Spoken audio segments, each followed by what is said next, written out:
Unatazama TV Iman Tanzania, elimu bila mipaka. Assalamu alaikum wa rahmatullahi wa barakatuh.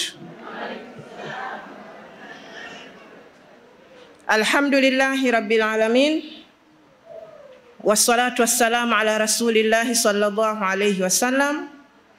Rabbi ishrah li sadri wa yassir li amri wahlul 'uqdatan min lisani yafqahu qawli, amma ba'd. Ama baada ya kumshukuru Mwenyezi Mungu na kumtakia rehma na amani mtume wetu Muhammad sallallahu alayhi wasallam pamoja na sahaba zake na ahli zake na wote watakaoshika mwenendo wake mpaka siku ya malipo. Kwanza ninayo furaha kubwa kupata fursa hii adhimu ya kuja kuzungumza na kina mama wenzangu wa Kiislamu katika mkoa huu wa Morogoro. Mada ambayo nimepewa kuzungumza na nyinyi ni kuhusiana na mke mwema ni yupi? Yupi mke mwema? Sote tunafahamu kwamba ndoa ambayo Mwenyezi Mungu Subhanahu wa Ta'ala ametuwekea sisi wanadamu na Waislamu kuwa nayo, makusudio makuu kabisa ya ndoa ni kupatikana utulivu. Mwenyezi Mungu analidhihirisha hili ndani ya Qur'an katika sura ya 30, suratul Rum, aya ya 21, pale aliposema wa min ayatihi an khalaqa lakum min anfusikum azwajan litaskunu ilaiha wa ja'ala bainakum mawaddatan wa rahma inna fi dhalika la ayatin liqaumin yatafakkarun. Na katika ishara zake Mwenyezi Mungu amewaumbia nyinyi hao wanaume wake. Kwa nini kawaumbia wake? Litaskunu ilaiha, ili wapate utulivu. Akajaalia baina yao hawa wawili mapenzi na huruma. Sasa mwanamke, kwa makusudio ya aya hii, Mwenyezi Mungu amemuumba ili awe kitulizo cha mwanaume, kwamba hajatulia mwanamume kama hana mke, lakini hajatulia huyu mwanamume mwenye mke kama hana mke mwema, kwa sababu huyu mke kama atakuwa si mwema ndani ya nyumba itakuwa ni pasua kichwa. Badala ya kupatikana utulivu zitaongezeka stress na vurugu za kila aina. Kwa hiyo makusudio ya mada yangu mimi ni kutaka kukuonyesha wewe mama wa Kiislamu ambaye umehudhuria hapa leo, mke mwema ni yupi, ili baada ya kuondoka hapa, kama wewe si mke mwema, basi ukajibadilishe na ukawe mke mwema. Kwa sababu ile furaha inayokusudiwa ya kuwa mwanamke mwenye furaha zaidi duniani haiwezi kupatikana kama mwanamke huyu hatakuwa ni mke mwema. Sasa kabla ya kuangalia huyu mwanamke mwema ni yupi, yaani sifa ambazo anapaswa mwanamke kujipamba nazo ili awe ni mwanamke mwema, kwanza tuangalie huo wema wenyewe unapatikanaje. Wema unapatikanaje? Yaani kwa namna gani huyu mwanamke anaweza kuupata wema? Wema unapatikana kwa mambo makubwa mawili. Jambo la kwanza ni taufik ya Allah Subhanahu wa Ta'ala. Lakini jambo la pili ni kufanya juhudi katika kufikia huo wema. Wema unapatikana kwanza kwa taufiki ya Mwenyezi Mungu. Sote tunafahamu kwamba uongofu unatoka kwa Allah Subhanahu wa Ta'ala. Mwenyezi Mungu akiamua kumuongoa mtu, basi hakuna anayeweza kumpotoa. Kama wema unapatikana kwa taufiki ya Mwenyezi Mungu, haina maana sasa kwamba huyu mwanamke akae relax aseme kwamba kwa sababu uongofu unatoka kwa Allah, basi Allah atanipa uongofu. Allah atampa uongofu yule ambaye ameutaka huo uongofu wenyewe. Allah atakufanya wewe kuwa mwema kama wewe mwenyewe umeutaka huo wema. Ina maana huu uongofu unatakiwa uombwe, kwamba wewe kama mwanamke, kama mama wa Kiislamu, ufanye juhudi ya kumbembeleza Mwenyezi Mungu ili ifike mahala sasa Mwenyezi Mungu aone kwamba mja wangu huyu anajitahidi katika kuniomba, anajitahidi katika kuutaka uongofu ili aweze kukupatia huo uongofu. Tunaambiwa kwamba wewe wajibu wako ni kufanya juhudi, lakini taufik inatoka kwa Allah subhanahu wa ta'ala. Kwa haya mambo mawili ya taufiki ya Mwenyezi Mungu pamoja na wewe kufanya juhudi ni vitu ambavyo vinakwenda pamoja. Kwani mtukufu wa daraja mtume wetu Muhammad sallallahu alayhi wasallam anasema katika moja ya hadithi, hupia katika yale yanayokufurahisha na umuombe msaada Allah. Ina maana kwanza wewe mwenyewe uwe na pupa, wewe mwenyewe uwe na jitihada, wewe mwenyewe uwe na sababu ambazo kupitia sababu hizo zitakufanya wewe uweze kupata uongofu kutoka kwa Allah subhanahu wa ta'ala. Lakini juhudi bila taufiki ya Mwenyezi Mungu haziwezi kuzaa matunda. Kwa hiyo kwanza unafanya juhudi, lakini pili unamuomba Mwenyezi Mungu msaada ili zile juhudi ulizozifanya basi ziweze kuzaa matunda na Mwenyezi Mungu akuwafikishe uweze kuwa mke uliyekuwa mwema.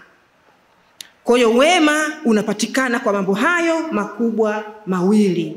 Kwanza taufiki ya Mwenyezi Mungu, lakini pili juhudi binafsi ya huyu mama, juhudi binafsi ya huyu dada, juhudi binafsi ya huyu mwanamke wa Kiislamu ya kutaka yeye kuwa mke aliyekuwa mwema, kwa sababu mke mwema ndiyo furaha ya kudumu ya mwanamume.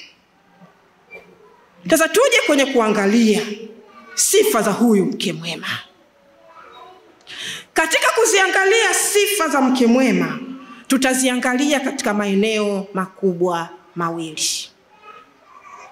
Eneo la kwanza, uhusiano wa mke mwema na Mola wake.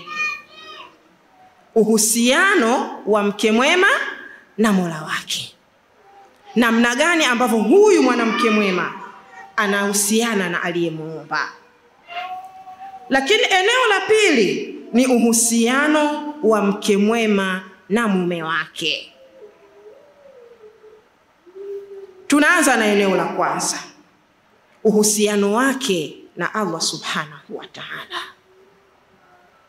Katika sifa kuu ya kwanza ya kumfanya mke awe ni mke mwema ni namna gani ambavyo yeye anahusiana na Mola wake. Mke mwema anapaswa kuwa ni mtiifu kwa Allah subhanahu wa ta'ala. Kwa nini kwanza anatakiwa ajenge mahusiano mazuri na Mola wake? Kwa sababu huwezi kuwa na mahusiano mazuri na binadamu mwenzio wakati una mahusiano mabaya na aliyekuumba. Huwezi kuwa mzuri kwa mume kama si mzuri kwa yule aliyekuumba na kukuleta hapa duniani. Huwezi kumtii mume ukweli wa kumtii kama kwanza haujamtii Mola wako aliyekuumba. Kwa kitu cha kwanza kikubwa na cha msingi kabisa ambacho mke mwema anapaswa kuwa nacho ni kujenga mahusiano mazuri na Mwenyezi Mungu.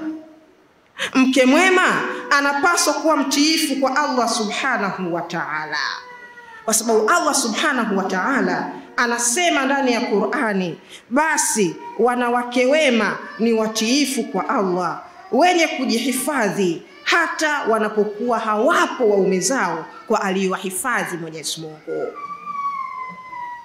Kwa hiyo wewe kama unataka kuwa mke mwema, ili uwe ni sababu ya furaha ndani ya nyumba, kitu cha kwanza cha msingi kabisa ni kujenga uhusiano mzuri na yule aliyekuumba. Unajengaje uhusiano mzuri na yule aliyekuumba?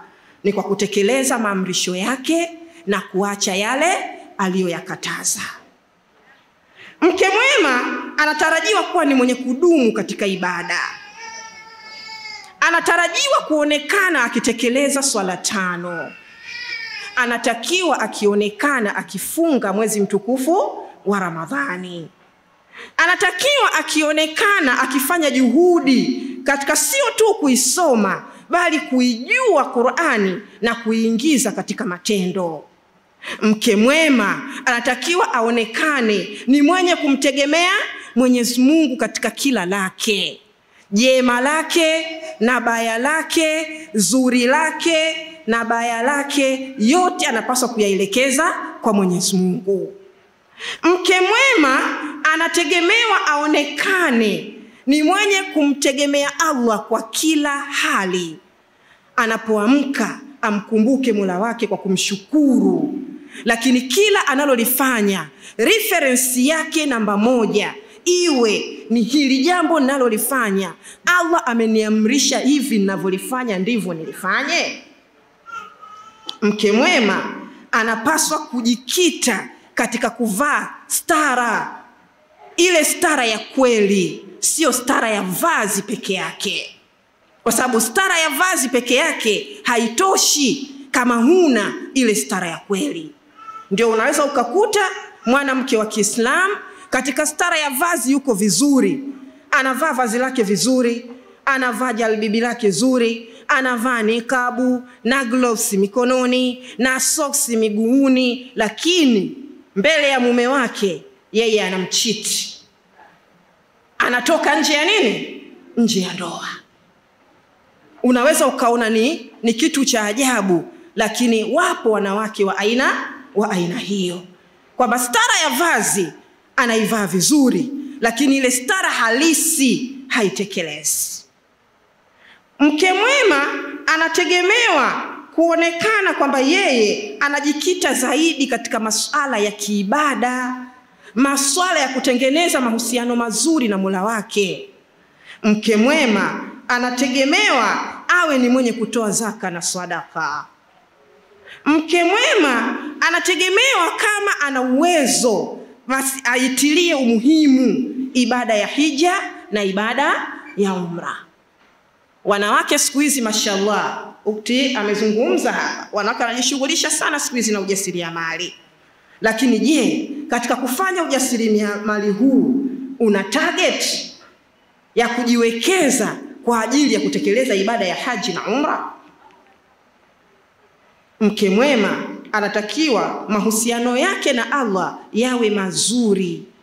Haya mahusiano yako na Allah yakiwa mazuri, itakuwa ndio sababu ya kuyafanya mahusiano yako na viumbe wenzio akiwemo mumeo nayo yawe ni mazuri. Kwa hiyo sifa ya kwanza kubwa ambayo mke mwema anapaswa kujipamba nayo, anatakiwa kujenga mahusiano mazuri na aliyemuumba. Azihifadhi ibada zake, ahifadhi utiifu wake kwa Allah Subhanahu wa Ta'ala, atilie umuhimu mambo yote ya faradhi bila kuyasahau mambo yote ya sunna. Ina maana kwamba unapotekeleza ibada ya swala, asitosheke na kutekeleza swala 5 za faradhi, bali aongeze na swala za sunna za kablia na baadia. Aongeze na swala za sunna za dhuha. Amke usiku kwa ajili ya kumuomba na kumlilia Mola wake. Awe mwenye kufunga funga za faradhi na funga za sunna, na awe mwenye kujitahidi katika kutekeleza maamrisho ya Mwenyezi Mungu kwa kadri ya uwezo wake.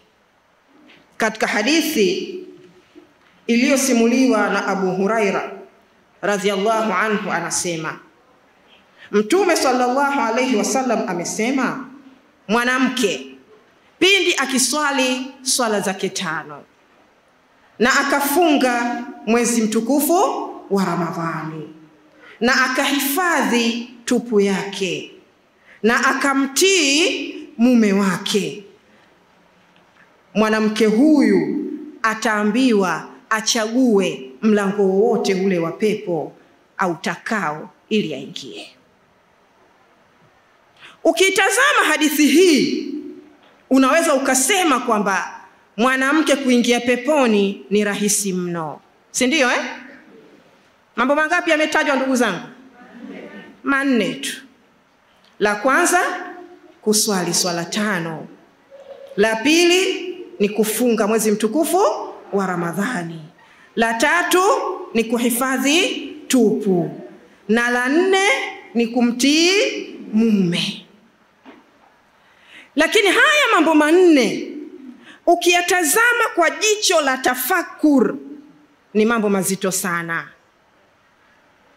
Swala sio ile kuswali tu, bali swala ni kuilinda na kuihifadhi. Wengi miongoni mwetu wanawake tunaswali zile swala 5, lakini kuzihifadhi swala, hapo ndo pamekuwa na kipengele. Wengi miongoni mwetu hizo swala 5 zenyewe kuzitekeleza kwa kufata masharti yake na kwa kufata nguzo zake imekuwa ni kipengele. Wanawake tumekuwa na visingizio vingi sana katika kufanya ibada ya swala. Tukiwa harusini na swala haziswaliwi. Au nasema uongo? Mtu akishapiga makeup yake, muda wa swala umefika, ili aswali udhu umeshamtoka, manake lazima akatie udhu. Si ndio Anasema sasa nikienda kutia udhu upya inabidi nifute kila kitu. Anaionea hasara ile makeup yake, kwa anaiakhirisha swala. Na wakati mwingine anaweza akaziakhirisha swala 3 akiwa katika shughuli ya harusi. Adhuhuri ikampita, alasiri ikampita, na magharibi ikampita. Akirudi nyumbani ndo atakwenda kufuta ili aswali swala ya Isha. Kwa kuswali haimaanishi tu ile mtu kuinama na kuinuka. Kuswali kuna maanisha ni mtu kuchunga mipaka ya swala. Kuna maanisha kuihifadhi ile swala yenyewe. Lakini ukija katika funga ya mwezi mtukufu wa Ramadhani, funga sio kuacha kula na kunywa. Funga ni kuchunga ile mipaka ya funga yenyewe. Ingelikuwa funga ni just kuacha kula na kunywa, funga ya namna hiyo kila mtu anaiweza. Lakini shughuli ipo kwenye kuchunga ile mipaka ya funga yenyewe. Hapo ndipo wanawake wengi tunapofeli. Na kikubwa kinachotufelisha ni midomo yetu. Kujizuia tusiseme uongo, kujizuia tusisengenye, kujizuia tusipige umbea, kujizuia tusifitinishe. Hapo ndipo panapokuwa na kipengele. Lakini ukija kwenye suala la kuhifadhi tupu, unapozungumzia kuhifadhi tupu, hasa katika zama tulizonazo hii leo, wallahi ni mtihani mkubwa mno. Wanawake 1% kubwa waliopo ndani ya ndoa wamekuwa si waaminifu. Mimi sometimes, baadhi ya muda, wanapenda kwenda kwenye vijiwe vya wanawake. Wanakwenda kwa kujifunza tu. Kwa naweza nikaamua tu niende saluni, wala sina shida kivile yani. Lakini nasema ngoja leo niende nikasukie wapi?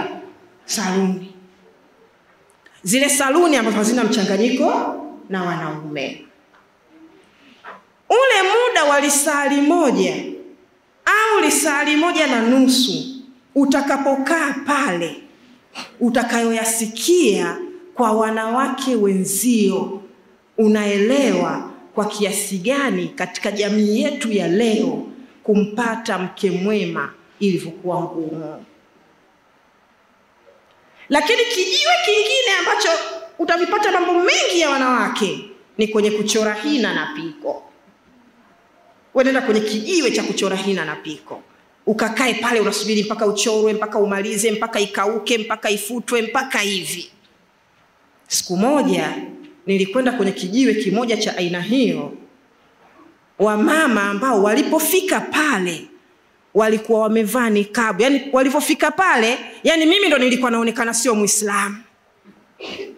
Maana nimevaa tu baibui langu na himari yangu, sina nikabu, sina gloves. Nilikuwa naonekana mimi ndo Muislamu poa. Wenzangu waliingia, katika lugha yetu ya kitaalamu tunasema full capsulated. Yani amejifunika yote wote. Unamuona macho na macho yenyewe kati ya miwani.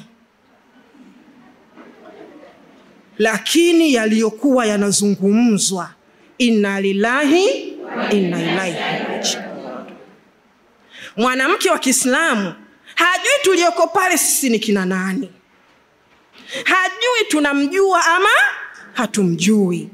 Hajui tunamjua mumewe ama hatumjui. Lakini anathubutu kusema kwamba watoto wote watatu alionao ndani ya nyumba wote sio wa mume wake na mume hajui.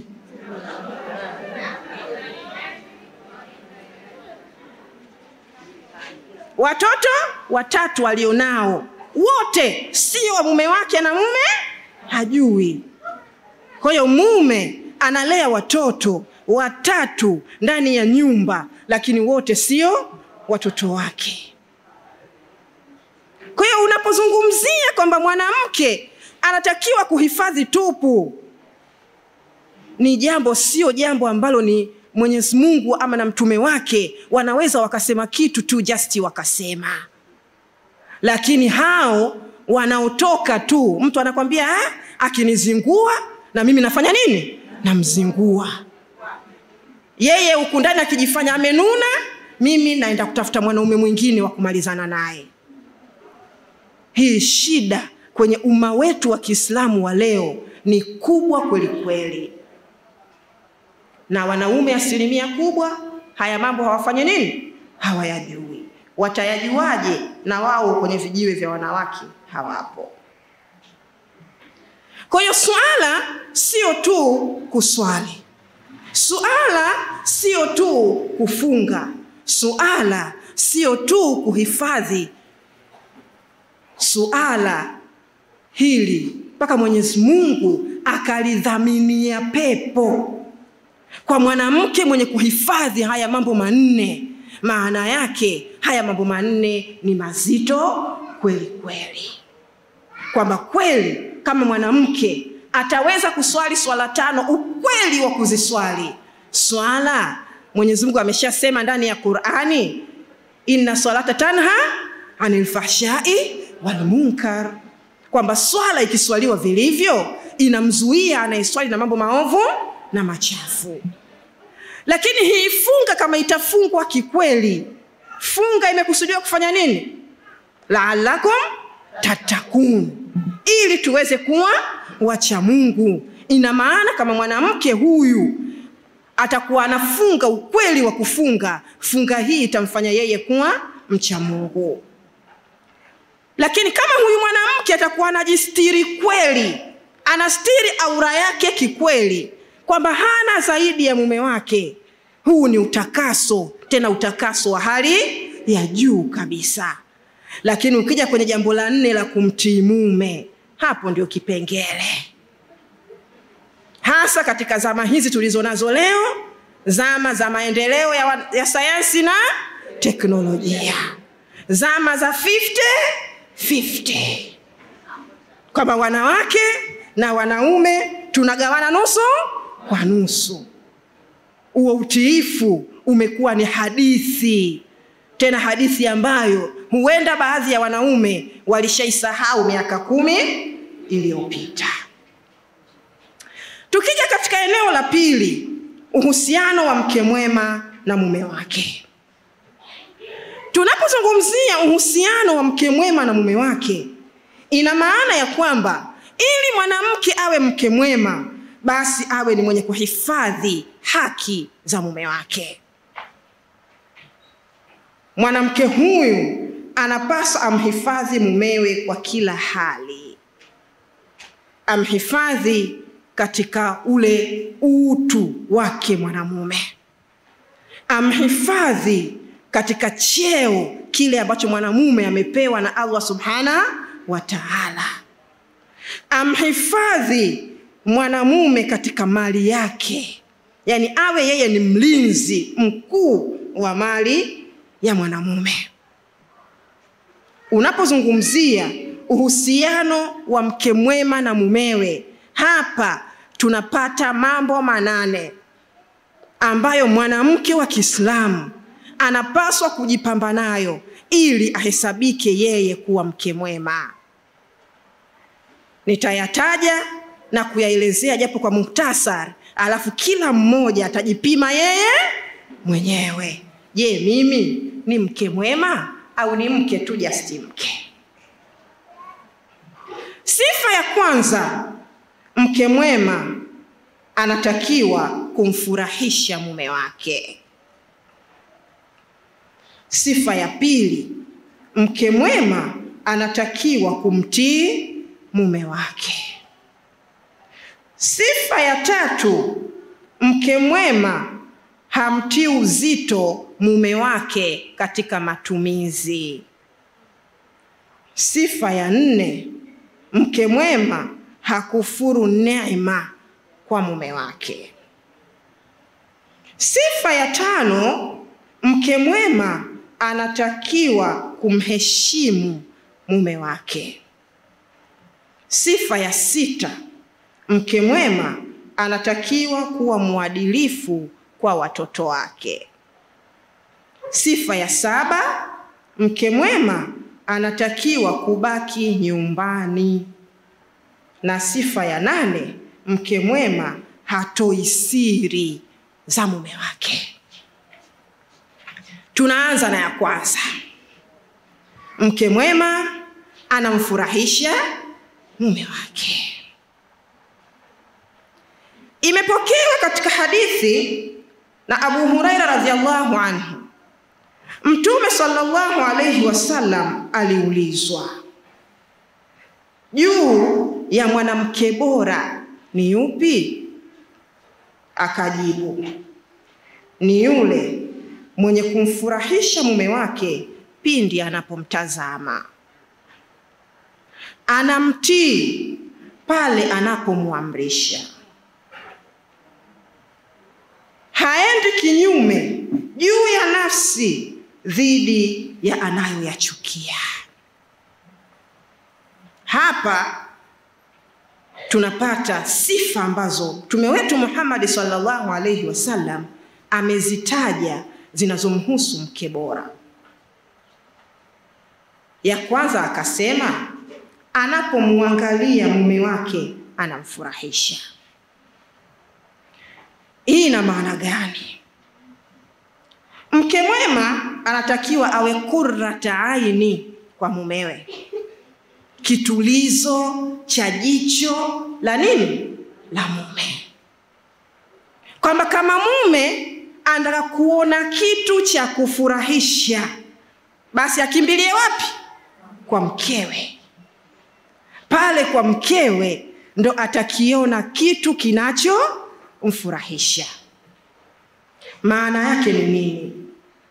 Huyu mke mwema anatakiwa atilie umuhimu muonekano wake mbele ya mume wake. Kama ni kupendeza, unatakiwa kupendeza zaidi mbele ya mumeo kuliko unavyopendeza mbele ya mtu mwingine yoyote. Mke mke mwema anapaswa sura yake iwe ni kivutio cha mume. Anapaswa muonekano wake uwe ni kivutio kwa mume. Anapaswa mavazi yake yawe ni kivutio kwa mume. Anapaswa mume anapomsogelea basi amsikie hali ya kuwa akiwa ananukia vizuri. Si katika sifa za mke mwema kuwa anapendeza anapokuwa anatoka nje ya nini? Ya nyumba. Lakini anapokuwa ndani ya nyumba yake anakuwa mtu wa hovyo hovyo. Na huu ndio mtihani ambao tunao 80% hivi ya wanawake wa Kiislamu. Ukitaka kujua uzuri wa mwanamke wa Kiislamu, msubiri akiwa anakwenda harusini. Hapo the best of nguo itatafutwa, si ndio The best of kiatu kitatafutwa. Mapambo yote alionayo atayamaliza. Uso utatiwa wanja, utatiwa rangi ya mdomo, utatiwa makeup zote.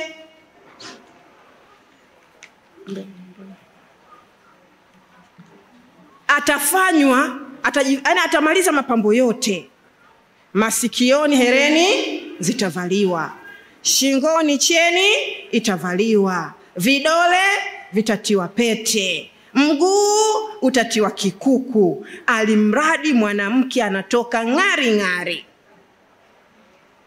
Lakini mwanamke huyu hata akienda huko harusini alafu akarudi nyumbani kwake, akifika nyumbani kwake cha kwanza atakachokifanya ni kuondosha yale mapambo yote. Au nasema uongo jamani? Yaani yale mapambo yote ataondosha. Lile gauni zuri walikuwa wanastahiki kuona walioko harusini, lakini yule la azizi wake aliyeko pale ndani hastahiki kuona lile gauni. Kwa akifika cha kwanza atalivua lile gauni, alafu avae gauni ambalo mimi silipendi, linaloitwa gauni la kushindia. Gauni la kushindia sifa yake ya kwanza limepauka. Gauni la kushindia kama ni kijora kwenye kwapa kimechanika. Gauni la kushindia kama ni kijora huku chini kina mpasuo. Gauni la kushindia hapa kwenye bega limefanya nini? Limechanika kwa sababu ananyonyesha, kwa hiyo linatanuka mpaka limefanya nini? Kwa hiyo waume zetu sisi wa Kiislamu stahiki yao ni kutuona sisi tukiwa kwenye magauni ya kushindia. Lakini yale magauni mazuri wanayaona yakiwa kabatini. Zile hereni wanaziona zikiwa zimewekwa kwenye kasha lake. Yale mapambo yote wao wanayaona yanaisha, lakini yanaishia wapi? Wao hawajui. Siku moja kuna dada mmoja alikuwa anataka kwenda harusini. Akaingia chumbani akajipamba vizuri. Baada ya kujipamba mumewe alikuwa yuko sebleni. Anatoka sebleni, mume anamwambia, alifikiri rafiki yake ambaye mkewe alimwambia atakuja kumpitia. Anamwambia mwenzio yuko chumbani anajiandaa. Yaani mume anamwambia mkewe mwenzio yuko chumbani anafanya nini? Sasa mke alivyocheka akasema kumbe we mke wangu. Mume amemsahau mke wake mwenyewe, kwa sababu toka alipomuona amejipamba siku ya harusi hajamuona akiwa amejipamba tena. Hii ni dhulma mama zangu wa Kiislamu, na tumepoteza ile sifa ya kuwa sisi ni wake wema. Kama una mapambo, anayestahiki kuyaona mapambo hayo ni mumeo. Jamani, tunapaswa tuwe hivyo ili waume zetu wapate furaha, ili waume zetu wapate raha, ili waume zetu wajione hawajakosea kutuchagua sisi kuwa ni wake zao. Unapopaka hina iwe ni kwa ajili ya nani? Ya mumeo. Sio kukiwa na harusi wewe ndio unakumbuka kupaka hina. Unapokuwa unanunua nguo nzuri, kwanza anza kuivaa pale ndani. Upite mbele ya mumeo awe anakuona. Viatu vizuri vaa ukiwa ndani na mumeo akuone namna mguu wako unavyopendeza ukiwa ndani ya kiatu. Mavazi mazuri yenye kupendeza ni kwa ajili yao na si kwa ajili ya wenzetu walioko harusini wala wanaume walioko barabarani. Lakini sifa ya pili, mke mwema anamtii mume wake. Hapa kwenye utiifu kwa mume, kama nilivyosema mwanzo, kuna gogoro kubwa kweli kweli. Utiifu wa wanawake kwa waume umekuwa ni mdogo mno. Mke mwema anatakiwa kumtii mume. Katika kumtii mume, tunapaswa kumsikiliza maagizo anayotupa kwa heshima na taadhima. Tunapaswa tunapokatazwa tukatazike. Katika utii kwa mume, huruhusiwi kutoka ndani ya nyumba bila ya nini? Ya ruhusa. Katika utii wa mume, huruhusiwi kumuingiza mtu ndani ya nyumba ya mumeo bila mumeo kuwa na nini? Na taarifa. Lakini tujiulize sisi, kwa kiasi gani tunayafanya hayo? Mwanamke anatoka anavyojisikia yeye mwenyewe. Unamsikia kabisa mtu kwamba mimi ruhusa yangu baibui. Kwamba akishavaa baibui ndio kashapata ruhusa. Lakini wengi miongoni mwetu hatuombi ruhusa, bali tunatoa taarifa. Kesho kuna semina na mimi ndo nishalipia tayari. Umeomba ruhusa hapo? Kwa mama Mwajuma kuna harusi Ijumaa na sare nshakata. Umeomba ruhusa hapo? Umeshavaa baibui, umeshajikoki vizuri. Bwana mimi ndo ninatoka hivyo, naenda pale kwenye muhadhara. Umeomba ruhusa hapo? Hatuombi ruhusa, bali tunaaga. Lakini tunatakiwa tusiage, bali tuombe ruhusa. Nini maana ya kuomba ruhusa? Kuomba ruhusa, unatakiwa uiombe katika namna ambayo unampa yule uliyemuomba option ya kuamua yes au no.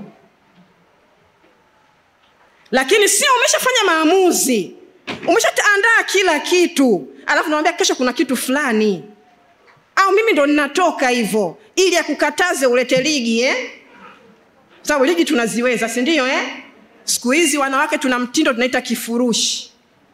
Yaani yeye akifunga kifurushi cha siku, wewe unafunga cha wiki nzima. Unajua kifurushi?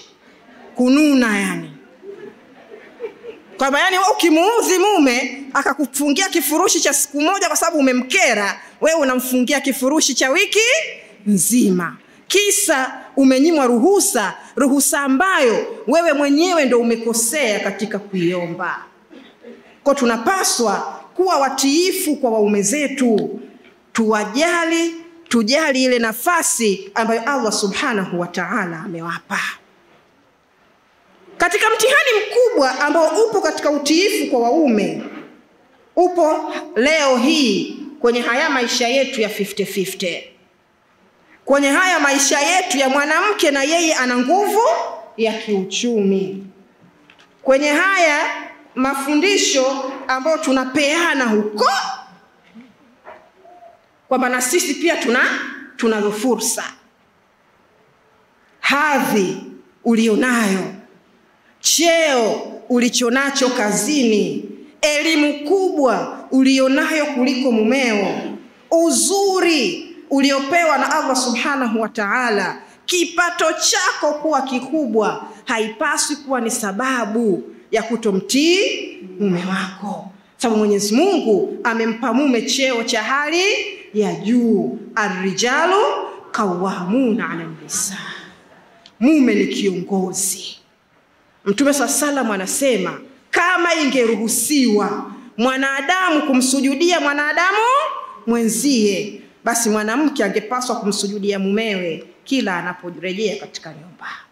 Hiki ni cheo kikubwa sana ambacho Allah Subhanahu wa Ta'ala amempa mwanamume.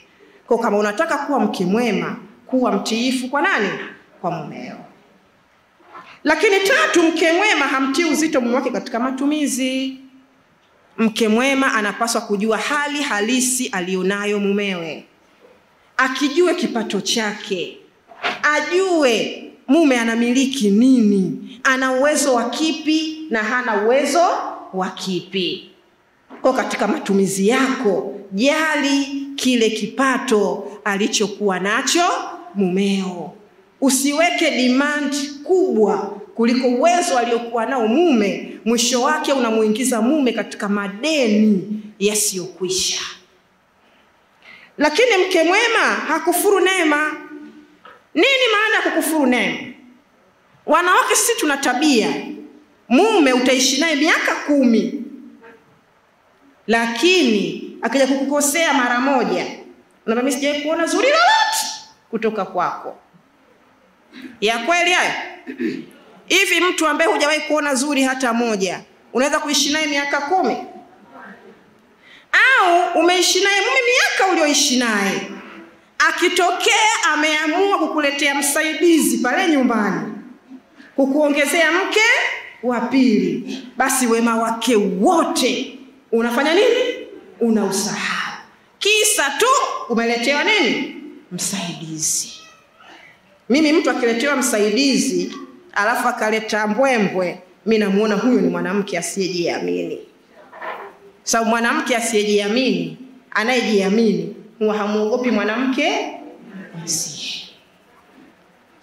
Lakini nyingine, mke mwema huwa na heshima kwa mume. Anampa mume hadhi yake, anampa mume heshima yake.